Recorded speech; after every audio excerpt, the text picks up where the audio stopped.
Welcome to Real Talk with Reginald D. I'm your host, Reginald D. On today's episode, I had Deion Wells-Ross. Deion is a former Division III football champion turned entrepreneur, the owner of Ento Dynamics. After being diagnosed with multiple sclerosis, Deion chose not to focus on his disability, but on his greatest ability. Welcome to the show, Deion. Yeah, thank you for having me. Super excited to be here. Absolutely, absolutely. Thank you for taking the time out of your busy schedule to spend a little time with me today. Yeah, I love what you're doing and the message you're putting out. So really is a pleasure to be here.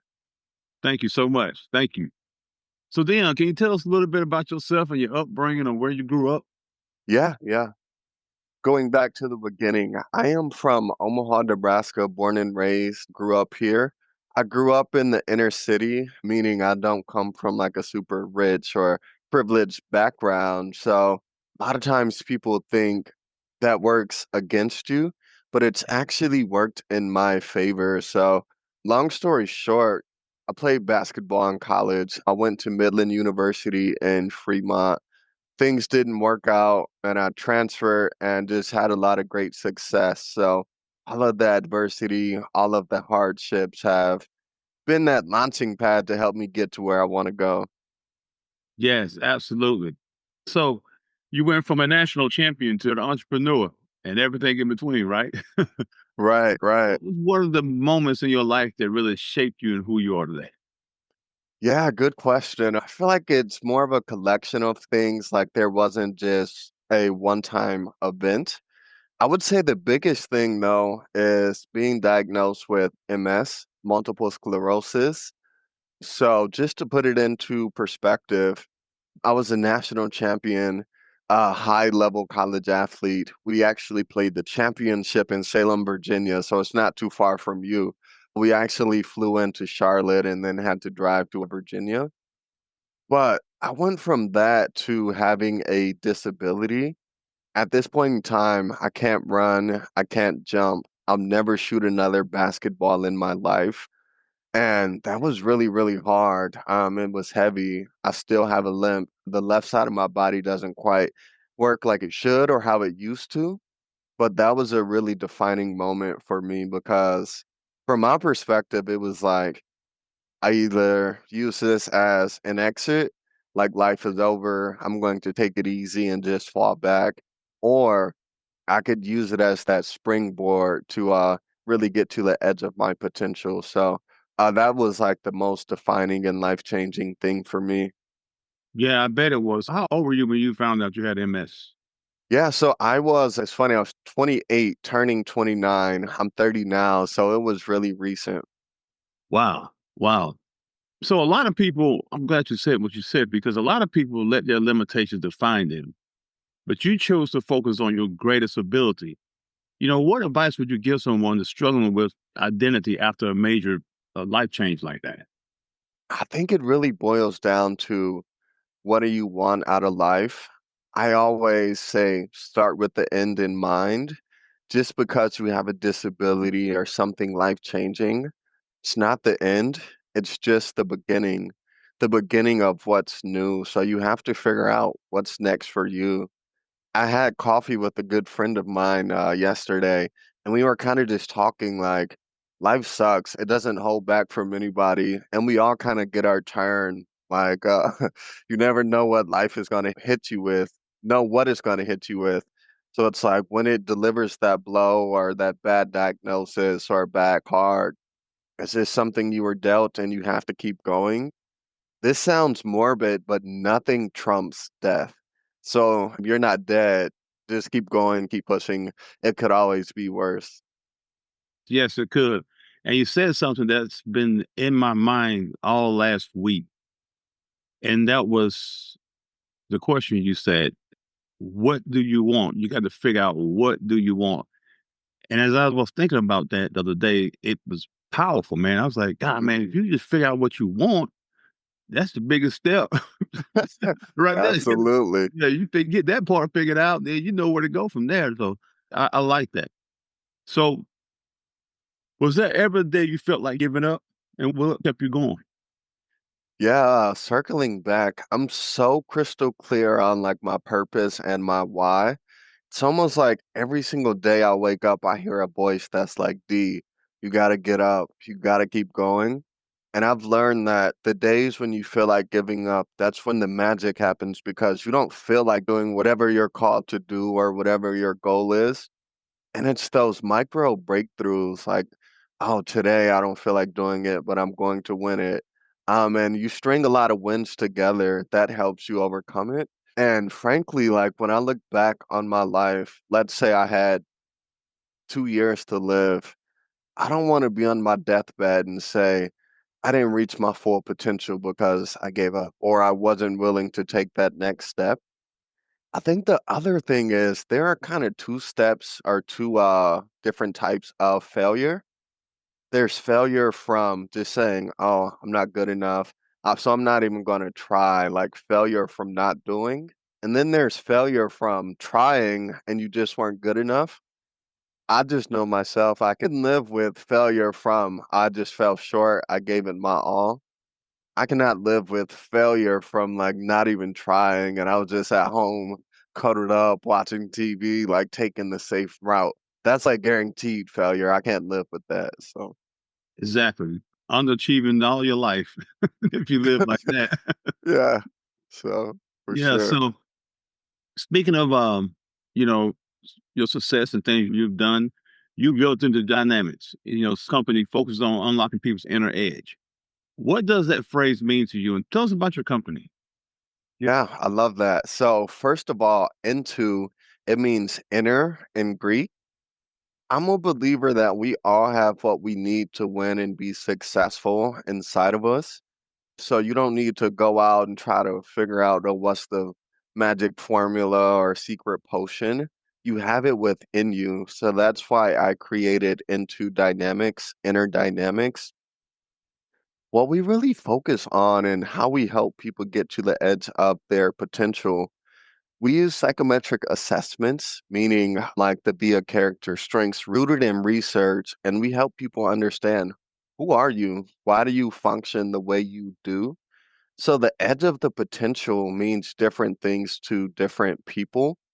We don't define it for them. Whatever your goals are, don't match everyone else's. So it's like, what do you want to accomplish? We have a very simple performance flywheel, a framework that we teach. It's who, how, where. Who are you? How do you perform best? And where do you want to aim it at? I read something that blew my mind. It said the richest place in the world is the graveyard. I was like, what? It made me scratch my head like the graveyard. And it went on to say it's because so many people die with their potential left inside of them. Mhm. And that like kind of sparked everything. Like, why take what you have to the grave? Like you only get one life. There's only one you, there's one me. And whoever hears this, there's one you. You can offer what you have to the world. There will never be another opportunity. So from my perspective, it's like live out your life, play out your tunes, and offer what you have to the world. That's so true. I tell people all the time, wake up every day. God gives you breath in your body every day. You wake up, you might as well win, man. You might as well get Yeah, you out there anyway. You might as well just right. do it, you know, instead There's of no wasting point the of day, going through the messing motion. with it. Yeah, Yeah, yeah. And it's so hard for people to realize that. I was like, hey man, if you go to work, be the best at what you do at work. At that hmm time, I said, you got to be there anyway, so you might as well do it right. for sure. Yeah. And it's so funny. You mentioned be the best, do the best. People are so afraid of that word best, and then reverse the order, meaning if you want to be successful, just become the best at something, and success will follow that. You can't just be mediocre or average and expect to become successful. So figure out what you're the best at. And that's why it's good to know like your strengths and your talent. We all have our own work style and things we just naturally do better or we're the best at. So I'm like, double down on that. And that's how you're going to become successful. Yes, absolutely. Because If you mediocre, you know, then your check's gonna be mediocre. I Absolutely. tell somebody like that if you just want to be average, your check's gonna be average, man. so so Absolutely. you might as well put the best in. So can you explain to the audience about moonshot? Yeah, yeah. I love that term. I'm all about taking moonshots. It's really, maybe it's a massive risk, maybe it's a small risk, but it's chasing your wildest dream. Something happened to me years ago and it kind of uh changed my psychological forming in my mind. So I talk about winning the national championship. That's like the apex moment. But if you go back to 2015, I took a massive risk. I played for a coach. He literally said, "You suck. You are not good enough. I don't know why you're playing for my program, let alone any college program." And at that point in time, basketball was my world, and he just like crushed it, threw it in the trash, lit it on fire, and said, "You aren't good enough." So, talked to all my friends, my family, mentors, my parents. Everyone said, just stick it out, transfer at the end of the year. You will be okay. That's the best. That's the logical move. Well, I took control of my life and said, forget that. I'm taking a risk and I'm betting on myself. Quit the team cold turkey. I looked the coach in the eyes and said, I'm done. I'm done with you, done with this program. And I can't take any more of you getting in my face, cussing me out.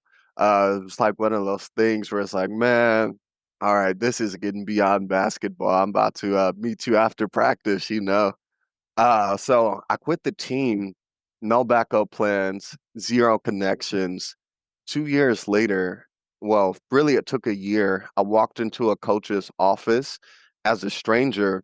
2 years later, we went on to win a national championship. And that's what I mean, moonshot. Like, that was a massive, massive risk. But if I wouldn't have taken that big risk, I would have never won a national championship.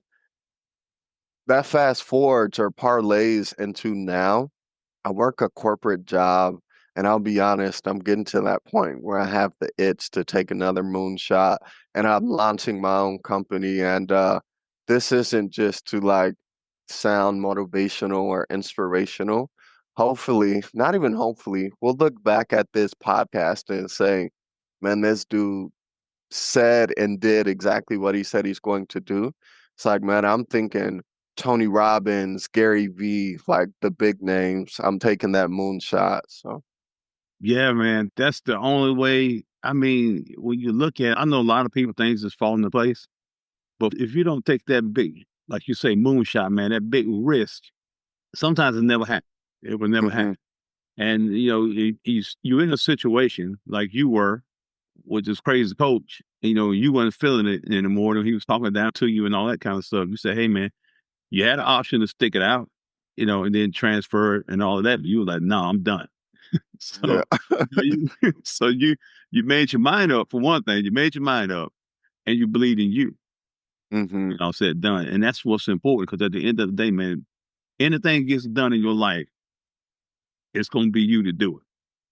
You I might have people agree. help you here and help you there, but at the end of the day, you're going to be the one to close the deal. Spot on. And that's why I say it's so important to get to the edge of your potential.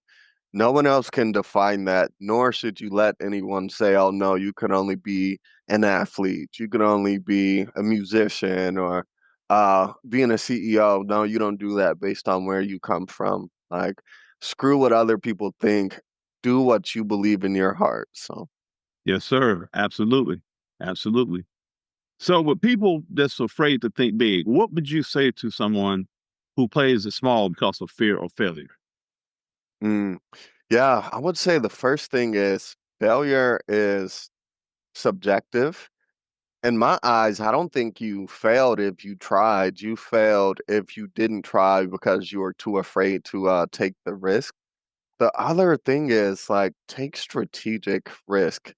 You may not go from like 0 to 100, but as long as you're making incremental progress in the right way, it's worth it.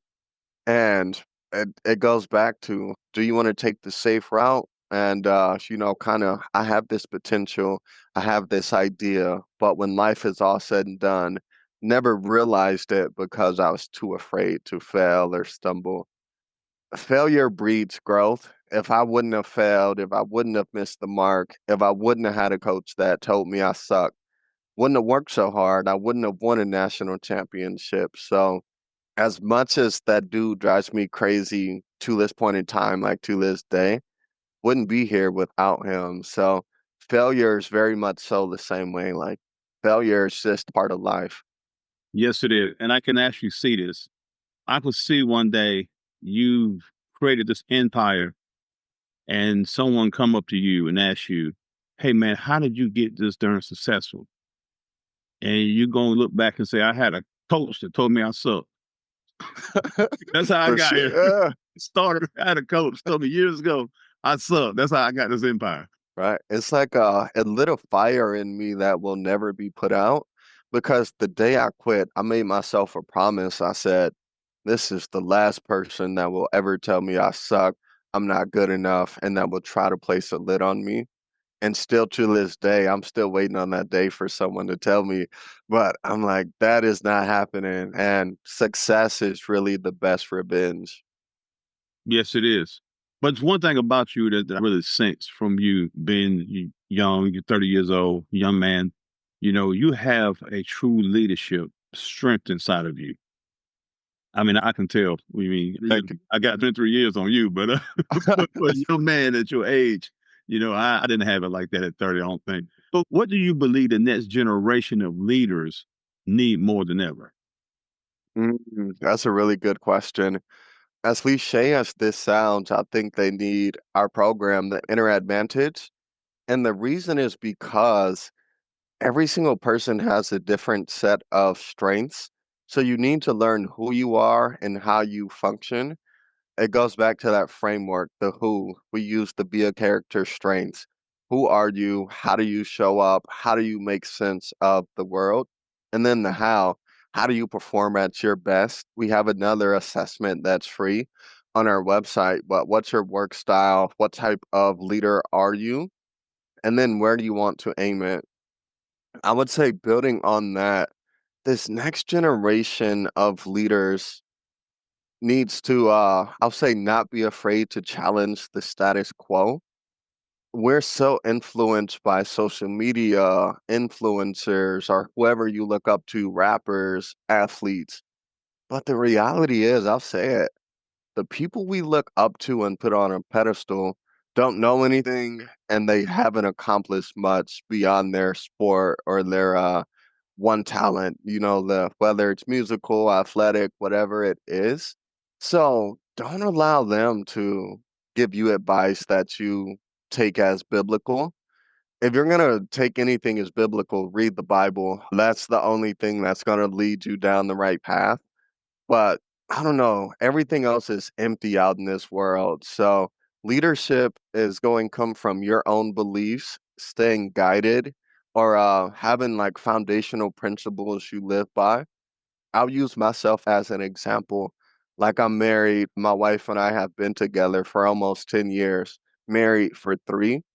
My life goal is seriously to be the best husband and the best father as possible.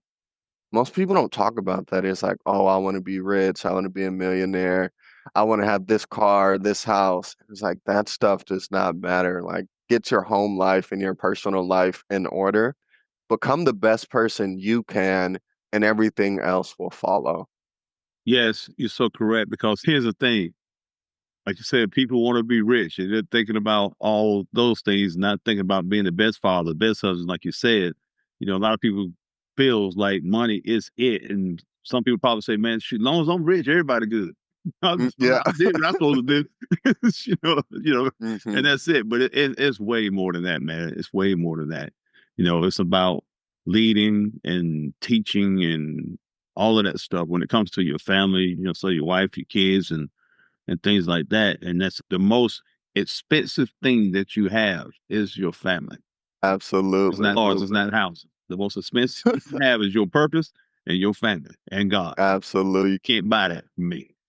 Period. So I really like that. So if someone is listening right now who feels stuck in their circumstances, what is the first step you'll tell them to take? Yeah, I would say starting with the end in mind. I've been there before where I felt like I was stuck, boxed in, life was just throwing everything at me. I have a natural, I'm wired to think about the future. I know this through like all these different assessments, but that is so powerful because, yeah, you may be stuck in the mud right now, but if you think about your long-term vision or goal, start there, set an anchor and back into it. What's the first step in the right direction? I know sometimes it's like I'm just trying to survive the next day or the next hour, but always be thinking about, all right, I'm working towards something, so I'm going to get through it and make just a baby step. You don't have to jump 10 miles or run 10 miles. It can just be one step, 1 kilometer, 1 yard. So that would be like my first piece of advice. Think about the long term and then work backwards. What's that next step? Yeah, that makes a lot of sense. And the thing you mentioned earlier, you was talking about biblical. I tell a lot of people the older I've gotten, I've learned a lot, through experiences, things like that. But for things to work out where I need them to work out, if it doesn't align with the Bible, I don't do it. Mm, If it don't align with the word, I ain't messing with it. You can have it. Because to me, you can do anything you want to do, but if it's not aligned with what God has for you and the purpose He has for you and the biblical teachings, then it won't be sustained. You may do it, mm, but you may not can keep it, because it's not in His will. So when you for walk in sure. the purpose that's for you, it's now becomes sustaining because you in it with Him and y'all working this thing together. So that's the way I look at it. Yeah. And just building on that, you sparked another thought. Biblical, absolutely. I'm a believer. I have no problem saying that. My wife actually has a Jewish background or heritage. If you're living according to the Bible, or if you, I'll just say you're living within reason, things will work out. The other side of it is if you're not, don't expect to succeed. You hear the things all the time where people are like, oh, you just have to be delusional. I want to be the next big rapper, or I want to make it to the NBA. Only a small percentage of people like realize that. So if you feel like you're stuck and you can't become the next big rapper or you can't be a professional athlete, pivot. Your life is so much more than just doing those two things. And that's one thing I did have to learn. So think about your purpose and using the biblical, I'll say, knowledge or the things that are in the Bible will help you align. Everyone's not meant to be like that mega superstar that you see on TV. So, Yeah, it's far and few, man.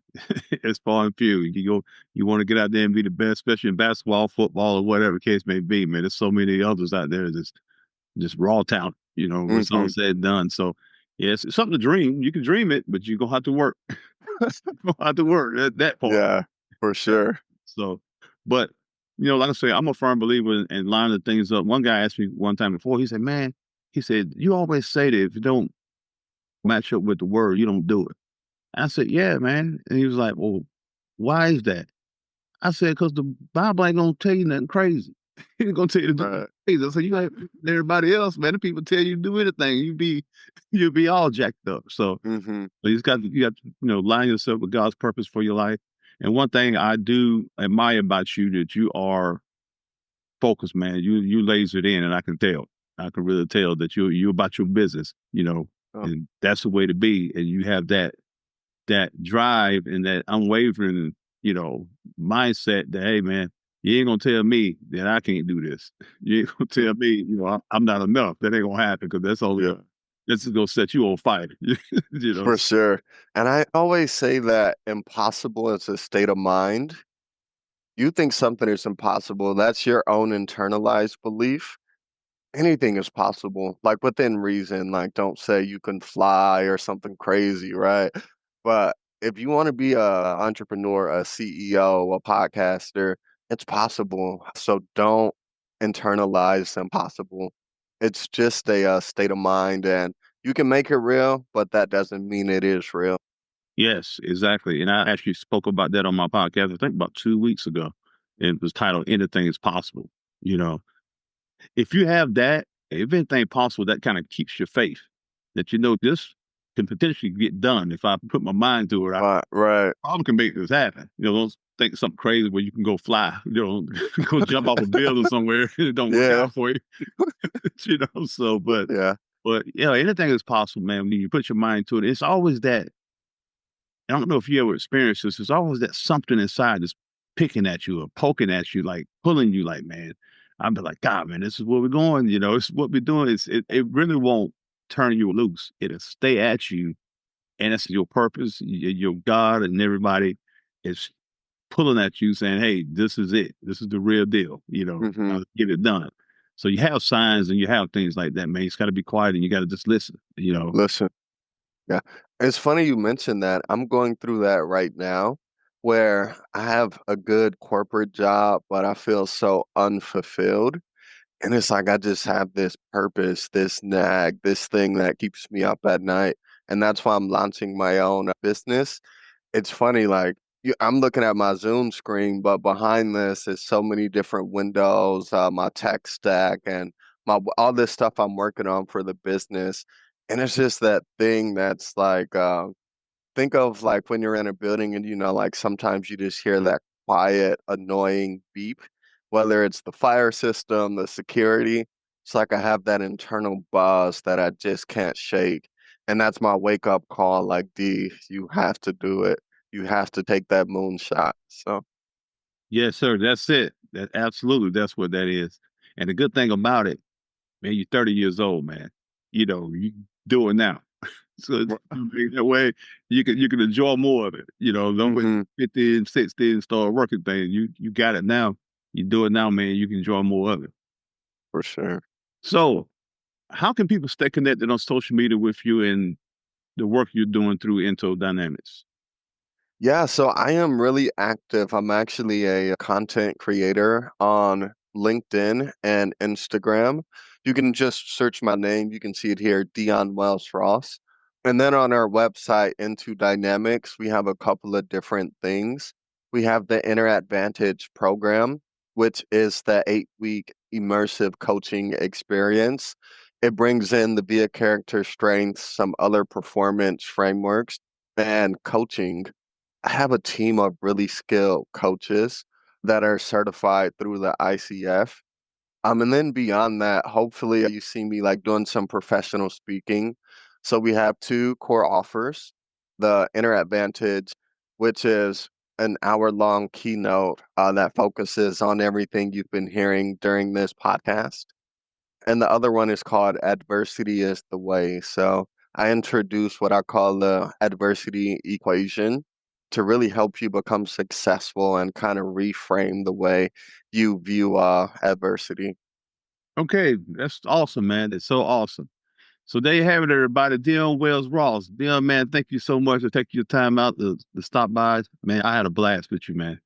No, likewise, this has been great. I'm feeling motivated. So, Yes, sir. Thank you. Thank you so much. Thanks for tuning in with Real Talk with Reginald D. If you enjoyed listening to Real Talk with Reginald D, please rate and review us on Apple Podcasts. See you next time.